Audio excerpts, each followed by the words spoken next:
Chapter 4. Did you see that? It asked. Officer Phelan arrested Pete. Let's go see what's going on, suggested Josh. Do you think they'll put him in jail? The kids hurried up West Green Street.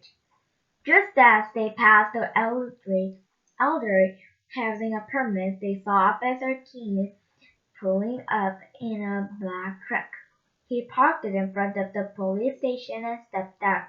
That's Pete's truck, whispered Josh. Hello, Officer Keene, Dick said. What's going on? Is Pete under arrest? Officer Keene nodded. Pete admitted that he took those baseballs. We caught him in this truck, he said. Did you get them back, Officer Keene? Woodford asked. Nope, Pete told us he stole them, but wouldn't say what he did with them, Officer Keene said. He hurried into the police station. The kids sat on the front steps. Gee, what a mess, Josh said. Poor Mr. Pocket finds an umpire who ends up stealing his baseballs. Guys, something's not right about it, Tim said. Why would Pete confess to stealing the baseballs, then not tell what he did with them? I mean, why wouldn't he just lie and say he didn't steal them? Something else doesn't make sense, Woodruff added. Why would Pete steal the balls when hundreds of people watched him go into the clubhouse for his allergy medicine? Everyone would know he was a thief.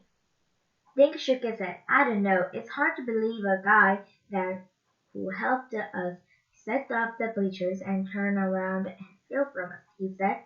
Then why did he say he stole the baseball? Josh asked. Dink stood up. I wish we could talk to Pete, he said. Maybe he saw someone in the clubhouse.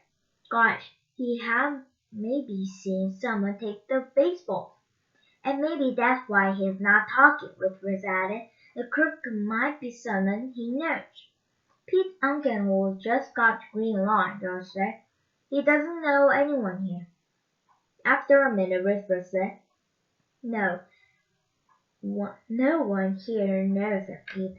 Pete could be a bank robber for all we know.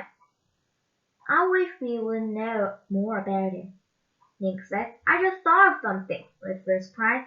If we do an internet search, we might learn something about Pete. That's a good idea, Dick said. Let's go talk to Mrs. McElroy. They crossed the street and walked into the library. The librarian, Mrs. McElroy, was sitting at her computer. Hi guys, she said. What a disappointment that the game was cancelled. The kids told her about Pete's arrest. What? She asked.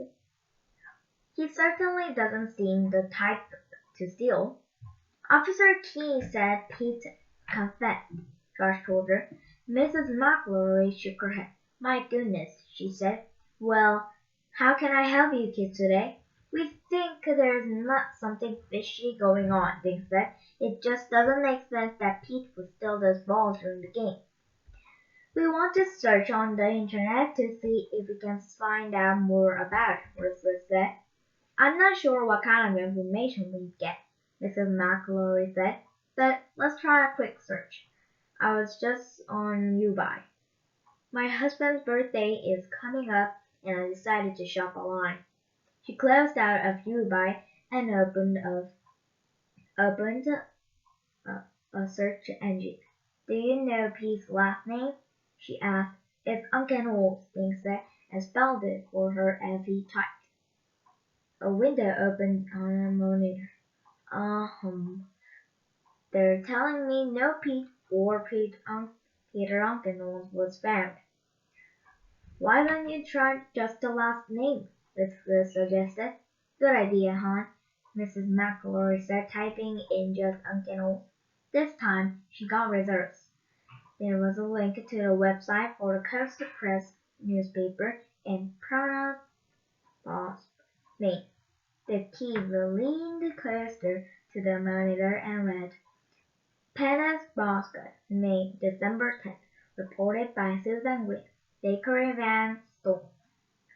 Maria Unwilling admitted taking a A local baker's delivery man for Joyride, the van's owner, Arnold Sugar, decided not to press charges.